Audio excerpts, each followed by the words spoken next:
Hi, this is Steve Walton from Tropic Heating and PatioHeat.com. Here we have a residential application, and so this is going to be rather difficult, I think, to get exactly what the customer wants without making some kind of adjustments. So let's go ahead and see what we have here. First of all, it's a covered patio, so we have the ceiling, walls. We have a couple of skylights above here. And also we have a couple of fans. The fan placement I have based off of the line drawing that I was provided, and there is an image of some fans in a little bit different space as far as the actual image, but I think that's his old fan system, and he's going to be changing that. Other than that, we do have a couple of doorways. At this point, these doors are sliding, but I also think that they mentioned that they might turn these into a French door, which would be a door that would swing out into the environment here. However, it might also swing in. So right now we're just going to say that these are sliding doors and they do not come out to this spot here. One other point is the fact that this is, let's see if I can turn it on. I think I have it turned it off right now. Let's see, this is a screened in room, so you can kind of see that there's a screen mesh here, so that will hold some of the air movement or reduce some of the air movement. So that would help in maintaining some of the warmth, but I'm going to take that off for right now. Let's see here, there we go, just so I can maneuver this model here easier. All right, so let's look at dimensions, and that's one of the biggest issues that I have right now. So from here on the top edge of the rooftop here is to the floor here is 6'8", and then to the ceiling rooftop here I have 8'4", and that's kind of the dilemma there. We have a slope here, obviously it's 10 feet out, and overall I have it at 41 feet total. So let's see here. All right, so sorry about that interruption, but we do have these fans, and the consumer told me that the fan blades were 20 inches, so, or 22 rather inches, the blades themselves. So I'm not sure of how wide that is, but in any case, the dimension I have right now, it would be that 22 inches, but this is a larger fan here, so rather 44 inches in diameter. That's what this ring here is. So let's look at what we could do here. Let me turn that, see if there's anything else here.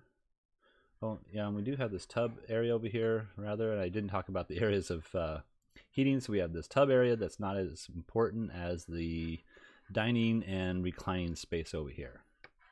All right, so let's turn off the dimensions and let's look at one option with these fans in their current location. The only way we could do something like that is in order, well, we need to keep our 18 inches of clearance. So let's put that on first. Clearance below. So our 18 inches of clearance with these are 2500 watt units. They're very small, very low output, but they are here at a very low elevation. You can see here this 5'7" gentleman. This one here is just above 6 feet, maybe 6 feet 2 inches, 6 feet 1 inch, something like that.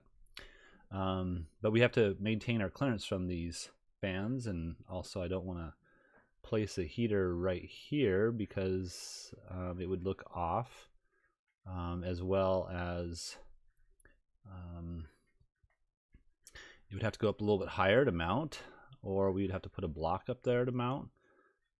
But in any case, this is, you can see the clearances are all met, but looking at the footprint of heat, and I'm only showing this so you guys can see that this is not the best location for these heaters. So looking at the footprint of heat, you can see here that my coverage is fairly poor. I'm really not covering the seating area properly, nor am I covering the dining space properly. So that would be one option, and we don't have anything over the tub here, so that's something else that we'll have to deal with. All right, option 2 would be possibly placing longer units. So these would be 3,000 or 4,000 watt units, depending on if you want to control it or not, but placed in the same location. So they're on these supports here. I think these are joists. And again, we have the clearance here. Let's see if I can pull that up here. So our clearances are met. That's not a problem. But again, footprint of heat is not so well.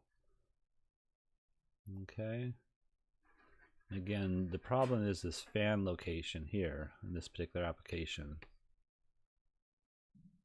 So what I'm trying to do is get the heaters as close as I can to each other here, for instance, but the fan reduces that ability. So that's where I have them, but again, you can see the footprint of heat just isn't that perfect here. And again, our heater height is rather low. All right, so then let's go ahead and turn that off and look at the final option. Final option being that we remove the fan completely and maybe place them over here, maybe have some, over here, something of that nature. But then we use the 5 of the 3,000 or 4,000. 4,000 watt, you really want a control system on it, but that way you can use 5 of those. I'm just hesitant there because you could actually change the orientation this direction if you didn't have the fans, but that would be an issue up here with the skylight. So that's my hesitation. Sorry about that. But here you can see the footprint of heat is really heating up this whole entire space well. And our heater is a little bit higher in elevation. Let's see what the actual height is going to be here. I think I have that written down. So we have a heater at 6 foot, almost 5 inches off the ground, the bottom of the heater. I'm 6'3", so I'll just be missing that.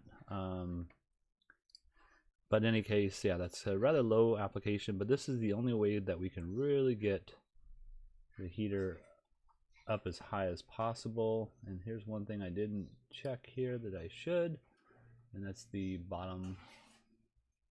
We can see here we're almost kind of fudging this here. We got maybe a 1/4 inch of penetration in that wood there. I think that would be okay. There's no heat that is really developed. This is really the clearances to combustibles, so that's what I'm showing here. So you may have to drop it just a 1/4 of an inch, but I think a 1/4 of an inch is okay to be flexible with. All right, and then you can see here the 3 units, one in the center of these 2 bays, this bay here. And then if you really wanted to and have some heat for the tub area, then I would probably put it on this inside edge here. That way when you step out, you're in that warmth of heat. On a cold day, you got some nice warm water, but cold air, that would also, penetrate you there as well. All right, so there's an example of a rather low ceiling and rather difficult installation with regards to its structure. But this would be a really warm space if you do it in this fashion. And I think that's it. All right. Thank you very much for watching. I'm Steve Walton from Tropic Heating and PatioHeat.com. If you're looking for some assistance with your outdoor heating application, feel free to send us an email to designs@patioheat.com. And I thank you very much for watching. Oh, and if you don't mind, give us a thumbs up. We don't advertise, we don't monetize, and the only way we can get around the YouTube algorithms to introduce more people into this is by your appreciation. So I thank you very much. Have a great day.